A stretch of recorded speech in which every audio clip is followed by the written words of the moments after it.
Okay, we're live. All right, well, good afternoon, everyone. Today is September the 30th, 2020. It's 1 o'clock. This is a virtual briefing of the House Study Group to study economic stability. I am Delegate Mike McKay, serve as a co-chair with Delegate Pam Queen. We have lots of our members here today, and we just welcome you and thank you for spending a little time with us as we make sure that the middle class doesn't slip back into the safety net of Maryland. We need to make sure that those people that are hurting really, really bad at this time are taken care of. So it is my extreme honor to continue and serve as co-chair along with Delegate Pam Queen of the Economic Stability Workgroup. This commission was by House Speaker Adrian Jones. The commission evolved from a study group with the same name established by the late House Speaker Mike Bush.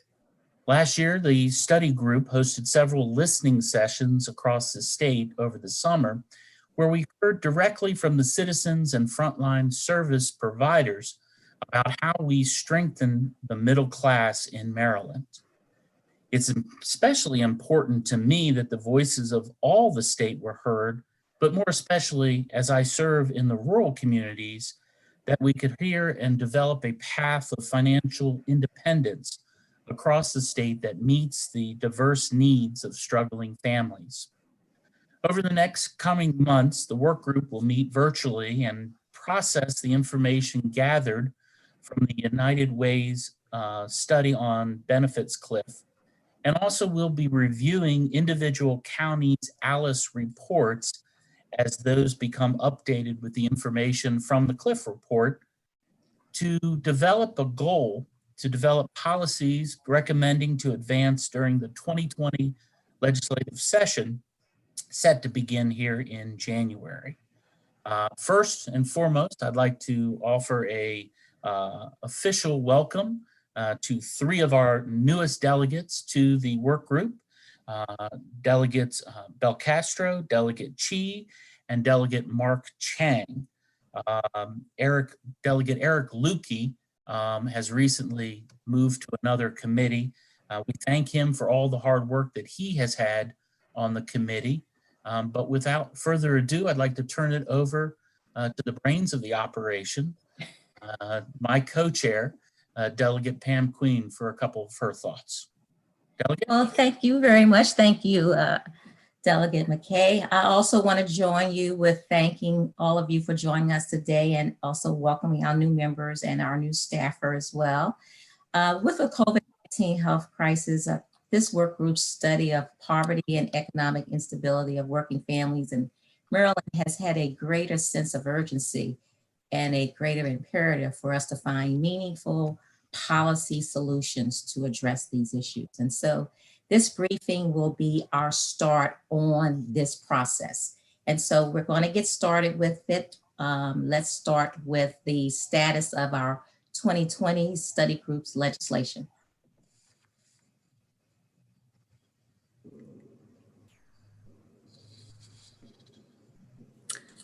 Hi, everyone. My name is Grace Pedersen, and I provide staff support to the study group along with my counterpart, Emily Haskell, which will take over halfway through this presentation. We are two budget analysts at the Department of Legislative Services, and we were asked today to give a brief overview of legislation that the study group looked into last session.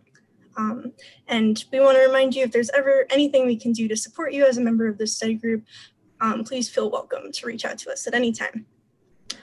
So during the 2020 session, the study group considered 5 pieces of legislation that relate to economic stability issues, 2 of which the study group voted to be listed as a sponsor for. The first bill, HB 1363, was enacted as Chapter 460 and reestablishes the 2-Generation Family Economic Security Commission, which was originally established by executive order in March 2017, but terminated on December 31st, 2018. The reestablished commission will work to investigate policy challenges, opportunities, and recommendations regarding the mitigation of multi-generational poverty in the state. The second bill the study group voted to sponsor was HB 1232, which did not pass but would have created a state income tax credit for the purchase or acquisition of qualifying childcare property and for the operating costs of providing childcare services for one's employees or for compensating childcare providers. The study group also considered other bills such as HB 1559 that would have altered eligibility requirements for the Child Care Scholarship Program. Next, HB 839 would have established the Family and Medical Leave Insurance Program to provide temporary benefits to covered individuals taking leave from employment due to personal or family circumstances. Lastly, HB 1313, which was enacted as Chapter 457, establishes good cause criteria and prevents the Department of Human Services from reducing or terminating family investment program assistance due to non-compliance with work requirements if an individual has a qualifying good cause. This concludes the brief summary of 2020 legislation considered by the study group, and we'd be happy to take any questions. Is there any questions for staff concerning what we had done in the 2020 study group legislation? Hearing none, I'd like to turn it over to my co-chair, Delegate Pam Queen, to give some highlights on the United Way's study on the benefits cliff. Delegate Queen. Okay, thanks a lot. So many of you all received this report from United Way on the benefits cliff. And so I just want to briefly talk through some of the highlights of that study and to identify how some of those items correlate with things we have talked about before. Next slide. So the benefits cliff, if you've not heard that term before, is related to the impact to an individual who's receiving public benefits, working families, when they lose their benefits based on increases in their earned income. So for instance, they may get a raise, and because of that raise, they're no longer eligible for some of our benefits. And so it's thought of, taking one step forward with the increase in earned income, but taking two steps backwards because you're falling off of a cliff because of the sudden loss of these benefits. And so next slide. United Way has looked at families in Maryland, and they focus on what they call the ALICE families. That's asset limited, income constrained, employed. So that's what we kind of refer to as either the working poor, folks who are working every day, but not making enough to sustain. And so in Maryland, we have more than 1 in 3 working households who can't afford some of our basic expenses like food and housing and healthcare and childcare and transportation. And so they are dependent on these benefits, these safety nets, to continue to survive, especially in this region. But again, in some ways, they aren't incentivized to work and gain more money in terms of increases in salary or hourly wages because it doesn't give them enough to sustain. So next slide. So the benefits cliff study looked at 3 sort of types of families, and they looked at a 1 adult household, a 1 adult with 2 children, 2 adults and 2 children, and then they compared this to 8 of the safety net programs that we have in the state to see how a $1 increase in salary would impact these individual safety net programs. And so some are impacted more than others, some are impacted a little less, but there is some impact in terms of a loss of security net programs or these public benefits that impact this family as they increase their earned income. And so basically the report just goes through which programs are more impacted, how families based on their composition are impacted. And so it's good to look at. It starts on a page about 31 and reading through that to about page 52, where they start with recommendations. Next slide. So some of the key recommendations that they had were general recommendations are to have a gradual phase out of benefits, specifically the federal benefits that we have, the supplemental meals, SNAP, earning, education and training, temporary relief funding, and childcare were the key areas that they talked about where there needs to be some gradual phase out of these benefits, not to just drop people abruptly once they start to earn more money.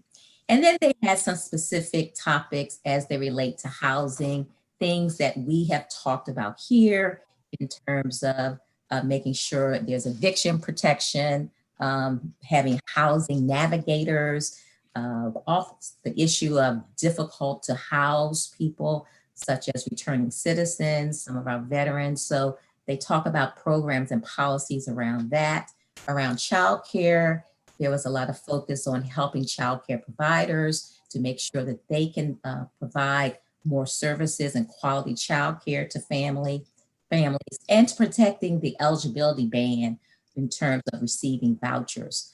Around employment, they mentioned indexing the minimum wage to inflation, supporting two-family household with TANF benefits, and also looking at the various policies around leave and time off for families. And then health, they were focusing on the Prescription Drug Affordability Board, having what they call these school-based health centers in all of our 24 jurisdictions. We have them in 12 of our Maryland jurisdictions. These are ways that families get health benefits from schools, from checkups and things that are done at the schools where kids attend, and also looking at health navigators as well. Last slide, next slide. I also wanted us to look at how this is looking at nationally, because this is not just a problem we have here in our state, but also throughout. And so the National Conference of State Legislatures also looks at this issue of benefits cliff. And they have actually a report that was done last summer, which talks about key strategies. And so some of the 5 key strategies are listed here. Strategy 1, mapping benefits cliff, is sort of what that United Way report does. It talks about self-sufficiency standards that should be for your state. What is the reasonable amount of a salary that a family needs based on their composition? The eligibility levels, looking at certain asset limits, and making sure that you are not discouraging folks from having income or increased income. That kind of ties in with strategy 3, making work pay. So having various tax credits for working families, outlining sort of the career paths and earnings and education and training. And then for looking at economic stability and security long-term, sort of this escrow accounts or individual development and savings accounts. And then overall fostering a culture where we look at this issue from not just the public sector, but the private sector. How are we getting businesses to engage and employers to engage in this issue of dealing with benefits cliff and helping to sustain our families in Maryland? So that's pretty much the nutshell of the report. We will talk more about it, as well as how we may incorporate some of these findings from the United Way report, as well as things that NCSL has to offer. Okay, next I think is the pulse of the community. I'll turn it over to Delegate McKay. Well, thank you very much, Delegate Queen. So the pulse of the community, what we mean by that is we weren't able to do the listening sessions like we did last year, but I am sure that if you're like anything like me, the volume of constituents' concerns that's coming into your offices right now is very voluminous. And so we'd like to have an opportunity to kind of tell us what's going on in your community right now as it talks about the middle class, about our overall mission to strengthen the middle class and bring people into the middle class. But with the COVID pandemic that's happening, whether it be politics, whatever it be, please share some of the concerns that you may have. I was wondering, Delegate Geraldine Valentino Smith, I was wondering if you might be able to go first. I know you have another commitment, and I want to give you the opportunity to share what's exactly happening in your little slice of heaven in Prince George's County. Thank you. Thank you to both the chairs and to the members of the committee. Yes, I'm sorry, I do have another at 2 o'clock. I think first, you know, from just the Joint Committee on Ending Homelessness perspective, because we dovetail with you so beautifully, as we did on the sanctions bill last session, is that, of course, housing instability is something that is probably not unique to my jurisdiction. And the concerns about rent and mortgage payments and what will happen because of the pandemic. I think second, we're seeing a lot more food insecurity from people that didn't ever expect that they would be experiencing it, and having them feel comfortable with accessing the community benefits that are out there.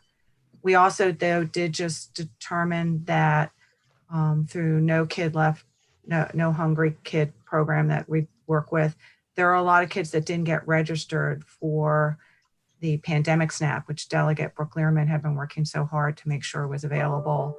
And so a lot of food insecurity. I think that with respect to schooling, we're hearing a lot of parents very concerned about not having the technical expertise that they need to help their children throughout the day. And there's not enough technical support available for them. And there's inconsistencies between the different schools and the way that they're trying to do learning, which is understandable, but certainly difficult for our families. And so basically that's kind of the sense that we have right now, that the most vulnerable, we had been experiencing, as you know, from this committee, an increased number of people living in poverty. And from the Second Generation Poverty Commission that we both served on, they highlight the cliff, but we're also seeing many more experiencing, you know, poverty and not being able to climb out of it. So that plays into something that I'm going to be working on, which is the work participation requirement. This committee successfully helped to push the sanctions bill last session so that people wouldn't be, you know, excessively sanctioned and taken off temporary cash assistance. The next area of focus that I had been focusing on with the advocates is the work participation requirement. And so small businesses are going under, families are getting on temporary cash assistance, and the work participation requirement is very hard and difficult to meet without the right state programming. So I do have a lot of small businesses going under, and I don't know if it's much different than anyone else, but thanks for the opportunity to explain to the chairs and the members of the committee and those viewing what's happening in my area. Awesome. Well, thank you very much for sharing that.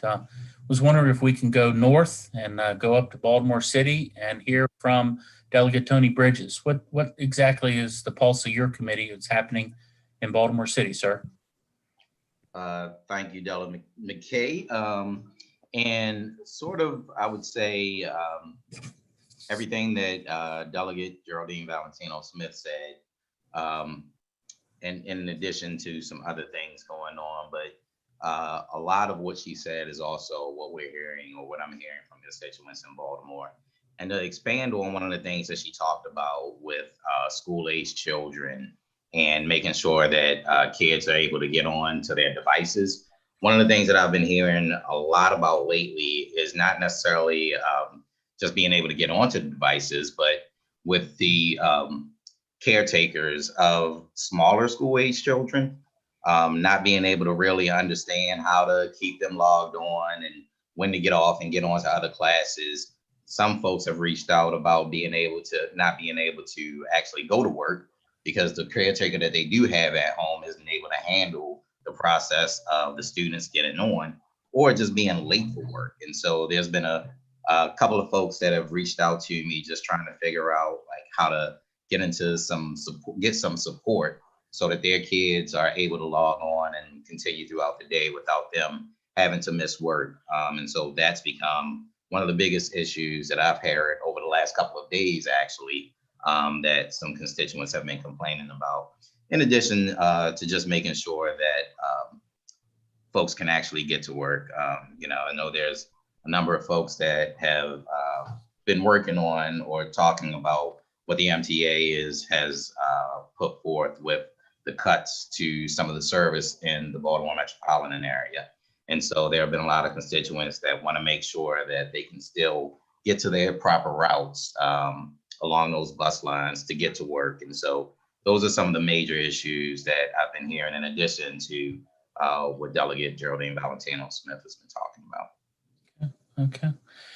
Delegate Chi, is there anything that you'd like to add from Montgomery County?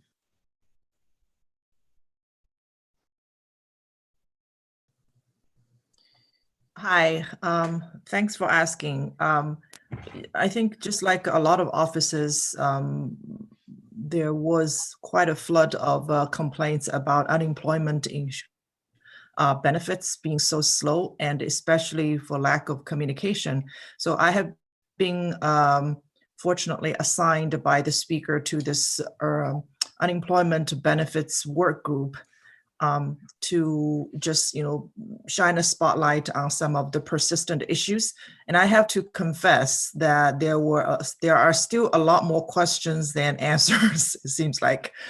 So every week, either staff or delegates would get on the call, and senators would get on the call to turn up the heat and give pressure to Secretary Robinson and the Department of Labor. And granted, I know everybody knows they are working extremely hard and doing what they consider to be the best they can do. But unfortunately, the best is not enough when people are falling off the cliffs and not able to pay rent and utilities and what have you.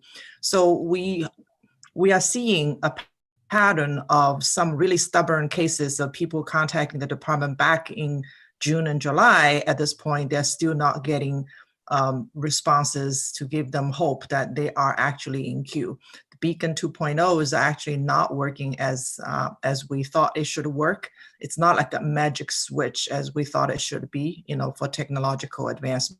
So that's one area of concern, which is how we as legislature could provide that oversight technologically and administratively. The least we can do is to create a system where people can log online and check on the status of their cases, right? Without having to wait for a human voice to tell them where they are, and these things should be fixable. Of course, it's easier for us to say, but after all these months, we just are running out of excuses, And the other is just some small business issues. I have been working with a few legislators as part of an informal group to start talking about how we can help small businesses, because many of them are permanently closed now. They are not planning to come back. And I personally know restaurant owners and stores that are not looking optimistic. So I have been, Delegate Lehman is part of that small group that we just sort of informally started talking about how different counties can work together on helping small businesses, and listening into the Senate conversations on what are some of their legislative ideas. For example, many small employers for the first time ever have to dip into unemployment insurance. And because of that, they will get a bill that would charge them more for the premium they have to pay into it. It's not like they have a choice. So as part of the just to remove barriers in terms of encouraging small businesses to start, because a lot of people will have to restart a new kind of business to just make a living for themselves when the job market is not rosy, So I think we should all look into how to remove and lower barriers of entry for the most vulnerable want to just make a living by starting their own business. Well, excellent. And I thank you for bringing up the small business part of it, that sometimes they get forgotten, whether it be large corporations or taking care of those employees that they employ. So kudos to that group that you and Brooke are putting forward. I was wondering if we go down to Prince George's County, District 47B, Delegate Fisher. Good afternoon. Is there anything that you'd like to share about the pulse of your community, what you're hearing? Yes, Mr. Co-Chair, thank you for recognizing me. I pretty much agree with my colleagues on the similar sentiments. Two of the big things I wanted to highlight, and I apologize if they were said before, I was dealing with some stuff at home and coming in and out,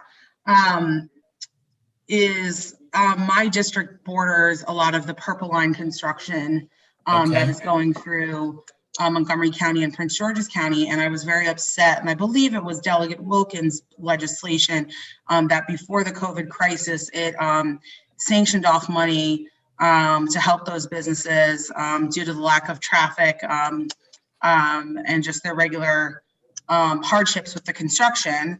That was not seen through by our governor. And then those businesses have been now doubled down with Purple Line construction and COVID.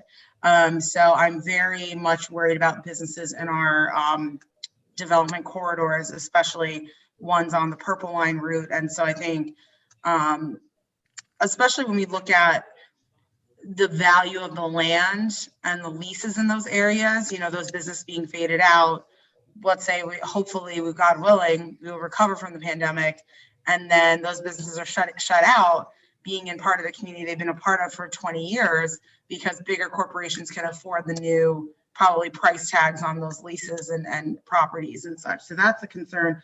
And then another big concern for me is our families that may have undocumented parents or breadwinners.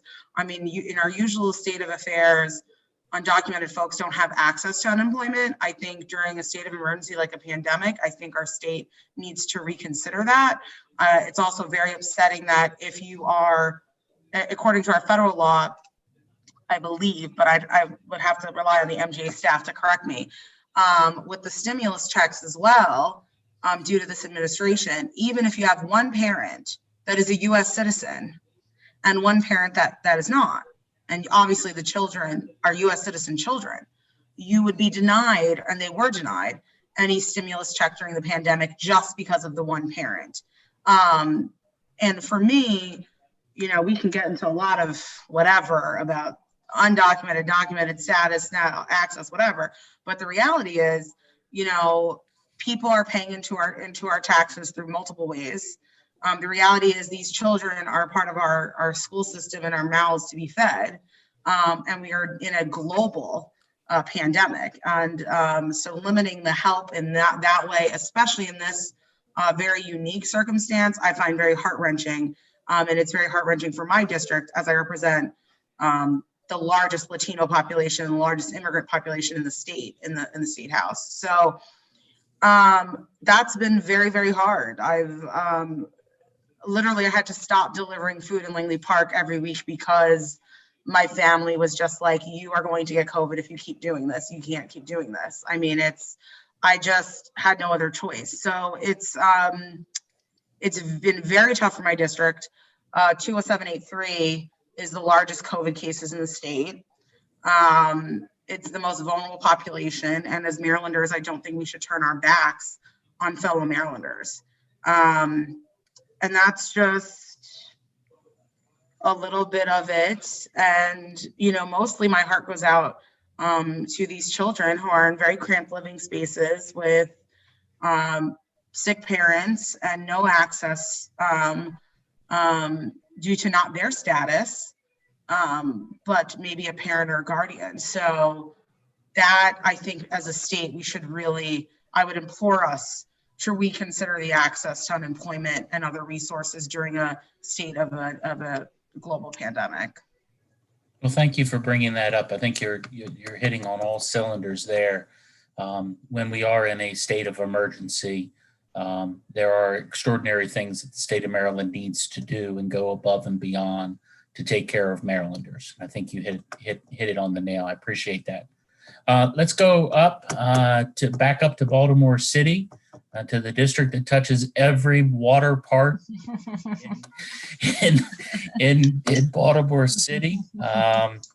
So District 46, I think I've said enough to introduce. Please Thanks. tell us what's Thank going you. on. Thank you.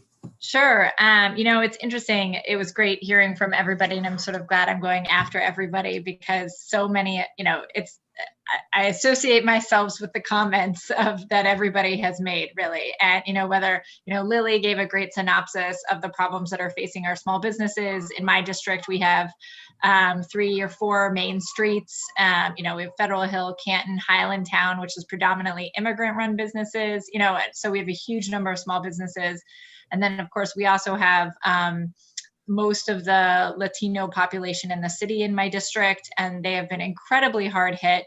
And, Hopkins has been an integral partner in standing up testing facilities, but making sure that our immigrants have food resources and aren't being evicted, while half of them are sick is huge and has been so challenging. I've been really proud of the city, frankly, and I'm sure other people have been proud of their local governments. Like, we've seen much lower rates of infection in Baltimore overall than any other East Coast city. We have really great public-private partnerships on testing and on healthcare. We took over a hotel to do, to make sure that we could house people while they were recovering. Because if you live in a house with 12 other people and you get COVID, you need someplace safe to go so that you don't infect everybody. But yeah, housing and food issues are huge and continue to be huge. And also I'll add digital issues. So not, despite being in an urban setting, it's not like we're in a rural area, but we still have huge connectivity issues. There are many, many children and families who do not have access and are not connected to the internet. And the Internet Essentials package that Comcast has offered often fails and doesn't run at high enough speeds or with enough memory to do to do 2 kids at one time, on their classes at home. So there's huge connectivity issues that we're facing as well that I think, I think this committee should consider thinking about what it is that we can do to make sure that every family in Maryland has is reliably connected to the internet. It doesn't just have access, but is actually connected, because I think there's a difference. So Absolutely. I think that's a really important point and something that I've been looking at as well. But I'll echo what everybody else said. So thank you. Wonderful. Delegate Chang, Anne Arundel County, what's happening in the community there, Mr. Chairman? Thank you very much, Mr. Chairman and Chairwoman, for hosting this, and good to see everyone out there today. And thanks to each and every one of you. Been following each of you through social media and just hearing about the different ways that you're helping the community out there by being out there delivering food or helping with different constituent issues, from unemployment to workforce development to helping the small businesses. So it's good and encouraging to hear that all of us are working together, and it's really a testament to all the community groups that we have in Anne Arundel County, but also through the entire state, and the partnerships that those churches, nonprofits, faith-based institutions, the hospitals, everyone's working together in Anne Arundel County, which is very good. And they're working together in a comprehensive way. They may not be strategically coordinated, but it's all coming together where, for the most part, there are a lot of families and people who are being touched who really need the help. But there's still pockets out there, and as a county and as a Anne Arundel County delegation and working with the county administration, we're trying to identify those ways to reach those areas that are not seen and to be able to provide those resources. And I'll also commend the Speaker's office and also folks in the General Assembly for providing different types of information for us to be able to get out to our constituents on a regular basis, from census to the voting to basic needs that are needed provided to individuals and families. So I think that's something that we are all working together in a good way, and that's trickling over to Arundel County. With regards to many of the things that were discussed earlier, we share the same things. Arundel County is a little over 500,000 people, and population-wise, almost 200,000 households. So it's pretty diverse and it's pretty economically robust, but we do have areas where we have a lot of needs too. And as far as with schools, the attendance rate right now is about 90%, but still there's that 10% that's not coming to school or that's missing school for various reasons, and maybe due to technological issues, or there's anecdotal stories out there that this might be a time or because of the situation that the families are in, that instead of student getting online to go to school, they might be out there working and trying to provide food for their families. So that gap there of not having 100% attendance in the schools, that's important, that we need to address in Arundel County, and I think to the rest of the state, and in reaching that every student receives the best education possible. And also there's individual students who are, as you all know, with IEPs and who need that extra special attention and care, and been hearing a lot of cases where we could do more, or school systems need to do more in being able to provide and reach out to them. Unemployment cases, for the most part, we still have a few that are trickling in and still have not come to a resolution, but there's still being, as most of you are still working on, trying to get that all resolved. And small businesses in Anne Arundel County, for the most part, we're pretty strong. We have a good economic development team and workforce development team that's been really working jointly with all the partners out there, and to be able to provide information and resources and financial resources specifically to help with the different small businesses that are out there. But we do see some, and some are family businesses that have been around for years, and with 2020 and with the time we're in, they decided to close their doors. So it's difficult. It's nostalgic, but it's difficult to hear those situations. Sometimes it may just be a business decision where this may be the time to kind of start a next chapter of their lives with it. With the pandemic, it's, again, going back to what I said earlier, our community groups have been really helpful, but also they're really stressed too, is that we have a lot of community groups that really depend on their assets and resources to be able to give back to the community have been canceled because of the pandemic. And so their financial numbers have really gone down to zero or been significantly decreased. And because of this, so they're having difficulties sustaining themselves for a short term, and the long term, they're concerned about their projections and really in a way to help give back to their communities. So that's a summary of what's going on in Arundel County. Thank you very much. Well, thank you, sir. I appreciate it. Now I'm going to call on Chairwoman Pam Queen to tell us what's happening in Montgomery County and the pulse of the community there. Delegate Queen, please. Sure. So again, many of the things that have been mentioned, we're seeing them in Montgomery County as well, with over 1 million people. We tend to get a lot of the issues everyone sees, but in volume. Homelessness, we have housing, I'll say, is an issue, either from rental evictions. That's been a problem. So sustainability in terms of housing has been a big issue. We are seeing issues with some food insecurity. A lot of it is around, though, people knowing where resources are. So definitely a need for navigators or people to help folks understand what resources are available. We certainly took a hit with unemployment insurance, large numbers requiring that, impact to small businesses. So again, hadn't thought about small businesses, I think, from this committee as a major issue. But if you think about it, small businesses are a major employer for many people. And so keeping them viable and making sure that they can employ people will be important. So looking at that, I think is something that we need to address as well.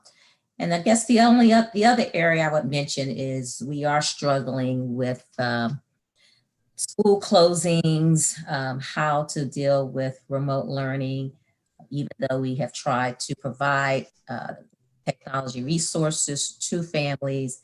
We still know that there are families that don't have the help in-house to be able to use these resources as effectively. And so that is something we need to try to explore and figure out how to address. Thanks. Okay.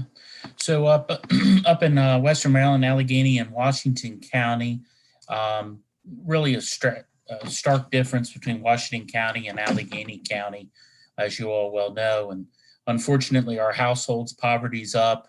I was been working with our local United Way, where they have actually updated the local Alice report to take into consideration the benefits cliff. It's in draft form, so I would assume that your other areas, whether it be United Way of Central or Southern Maryland, that's going to be coming down the road.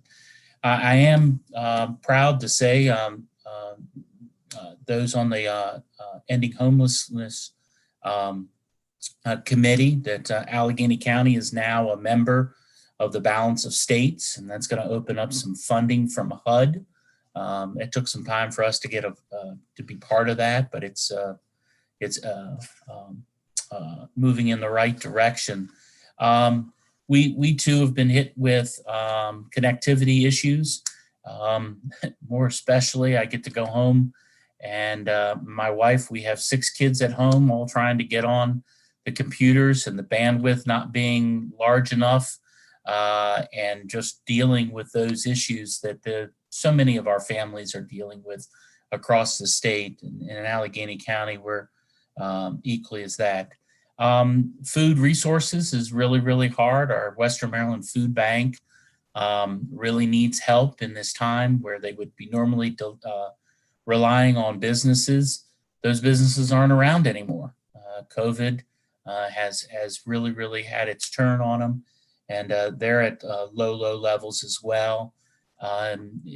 We had at our office here, my delegate office, it's actually in an old bank, and there's a drive-through. And from in the Hancock area, they were really, really blessed to get a lot of couple pallets full of food, and they could not get rid of it all in that one day. And so they called me up and said, can we do something? And so I sent my truck down, and the next day we had an impromptu food distribution at the office where we were able to give away 69 boxes of food to people that, it's very, very, it tears at the heart. And the struggles that you hear about these families, that whether it has to do with not getting the unemployment, whether it be not sure their business is going to open again, their employer is not considering, we're hurting real bad. And what we do as a group here is going to meet the mission that this work group was set up with by Speaker Bush, and then stamped and further calling for us through Speaker Jones. And so we do have an important mission too. So the 2021 legislative plans, I think we're going to see some legislation come out of the benefits cliff. We're running a little bit short on time right now. I do know that Delegate Queen, what was from the status group, I believe there's one particular piece of legislation that had to do that we were very successful in getting it passed in the House, but because of our closing of COVID, we were not able to get it through the Senate. Would you mention that? And I think that probably will be brought to everybody's radar to see if we can get that through. What House number was that again? From last year's bills? Yeah, from last year's bills.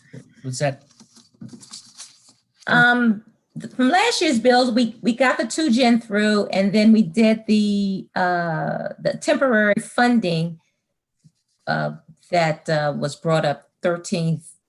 1360? Those passed. Okay. The child care related bills did not pass. That's the one. That's the one that we got it through the House, but it not that it failed in the Senate, we just didn't have enough time. Right. And that was one of the areas where the United Way said that those were issues that they had brought up at that point. How child care is really a big barrier for families. So I think that's probably one we want to look at for 2021. And we can talk about that some more, but I'm certainly hearing from the conversations from people, something about small business. I don't think we've talked about that, but what can we do to make sure businesses that employ families, employees, what can we do to help them? I'm hearing a lot about food insecurity, which we didn't hear as much before. So that could be, the availability of food, working with, I don't know how we work with rural areas and farming to make sure things are, we have food available. Is it an issue of navigators, understanding what resources are there? I think that's something I'm hearing a little bit different post-COVID. And this concept of helping with technology, we didn't talk about that as much before. So I think those are things also worth considering. And the other, I think, that came out of the benefits cliff study is this support, whether it's temporary funding for families. And I think we kind of talked about that as well, as how do we look at that. So that might be the areas that we need to, hone in and get more details. But I think we might want to capture some of those things. So childcare, small business, food insecurity, technology, and financial support to families, looking at the full unit as a family. Madam Chair, can I also add something I forgot to mention? Sure. Okay. Yeah, I don't know exactly what the right legislation would be, but I'm also very concerned about families that are renters who are going to be put in a pile of debt when it comes to late fees being tacked on for their rent. And if there's maybe a way we can work with, I also don't want to see, people that own properties, not getting their money or going under either. But if there was a way for the state to help property owners, but also limit or curtail or ban certain late fee additions for folks, because they're going to be, playing catch up for the next 2 years. And I would just hate to see our working families go into more debt just because of late fees during the pandemic. And something that I was talking to someone about, but I didn't mentally flesh out that well, is also if we could maybe look into, or our support staff look into, sort of like a rental assistance matching fund, also something we could do to help property owners. If you put money aside for when it's like a state of emergency, or for when folks don't pay, maybe the state can meet you halfway, or things like that we can also do. I just think the situation between landowners, or property owners, some are slumlords. A good many in my district are slumlords, not gonna lie to you. And renters, it's just difficult. So I have one property owner in my district that I don't mind sharing, that person is a multi-millionaire that lives, billionaire who lives in New York, who has multiple properties throughout the country. And it's kind of that 20K of late fees from these really struggling people, you're going to be okay. Can we do something about that, just to I don't want you to be in the hole, but I also don't want the most vulnerable, sort of abused and in this place where they can never get out of this debt.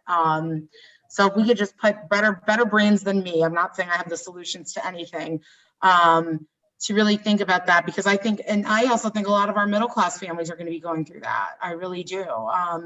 There's nothing curtailing, like once the moratorium is lifted and like the court's actually going to start going through procedures, I don't know how you deal with like the late fee thing. And so that's been keeping me up. And I just wanted to put that out there. Yeah, no, that's good to list. And also, this probably gets into the coordination with other committees. There's a consumer protection committee that's working with the Office of Attorney General and some of the community groups that deal with supporting families with debt and debt collection. They are putting out some policy things and looking for legislation, short-term things, but also future legislation. So there are other things that are going on. I think this would probably be something that our committee could support in addition to other groups that are doing things. For instance, we probably will support some things that were mentioned with homelessness and housing with that committee, the Unemployment Insurance Committee. There's some things we may be doing in collaboration. So just to say, your topic is being addressed with some other committees, and I think we could probably collaborate with them to make sure those ideas get supported. Excellent. Is that okay? Mm-hmm. Excellent. All right. Got the thumbs up there. Woo-hoo. So coordination with other committees. In our pre-meeting with Speaker Jones, she wanted to make sure that what we did in this work group, I use the words, we have bumpers, and that we stay within the economic stability work group, and that we don't step on any other committees, major committees work as the legislation that we put up. So she's just trying to make sure that we don't have any duplication. She also mentioned that whatever legislation we do come up, just ask that we meet with the state agency to kind of talk about that particular legislation, how it's going to affect them, and what can be successful. I think that the session coming up is, because it's going to be different, we're going to have a lot of time constraints.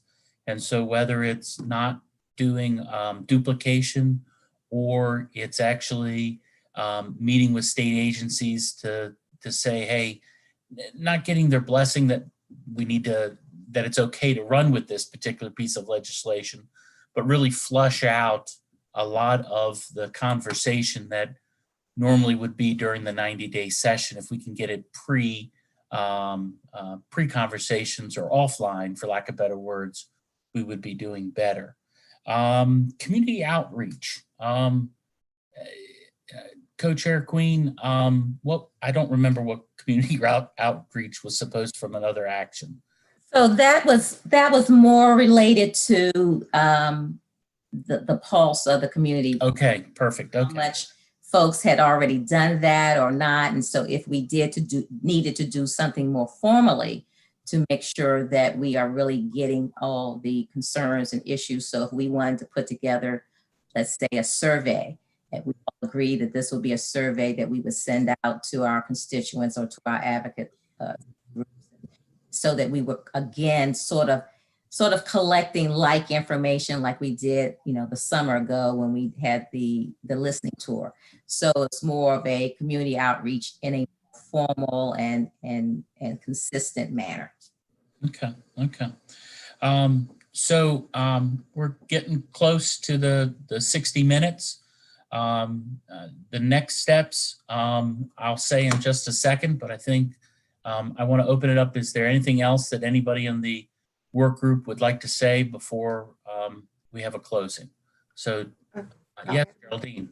Sorry, I was looking for how you raise your hand. I couldn't. I saw you. I saw you. No, I know there's an icon. I think that I appreciate everything that we're doing. And one thing that we I think we just dovetail with you at the Joint Committee on Ending Homelessness. So we'll just take those bumpers and work together. Okay. But one of the things that Senator Washington and I had sent to the COVID work group, which I think really ties into this work group, and I don't know that they've taken it on yet, is what you just did was kind of get what we call our belly barometer sense for what's going on. You know, we all kind of intuitively said. But I think going forward, it's going to be really, really important that we understand the data and the specifics for some of this. And as legislators, the only way we're really going to be able to drive policy and or budget priorities is if we know as much data as we can about where and how things are being impacted. So it might be helpful if the two of you as chairs, maybe before we go into session, can drill down the data on the unemployment by jurisdiction. If we can drill down, which we've been trying to do too, is how much how much eviction notices have been filed and where. So that going in, we have a sense of the extent of the problem. And one of the reasons is when Appropriations had a hearing, I asked Secretary Brinkley for DBM is if you stated that rental assistance is a problem, so you called it a problem, but we really need to know as legislators how you decided it's a problem. You know, what data did you look at to decide that $30 million was enough in rental assistance? What made you make that determination? What data points are you looking at? And so I think I'm just suggesting that maybe that we can use our power now to start to ask some of the executive branches to drill down for us this instability, economic instability through unemployment and some of the other issues by data. Thanks. Great idea. Great idea. And if there's any other ideas from the work group that think that we as a committee need to, please send Delegate Queen and myself an email, and we'll see what we can do to facilitate that.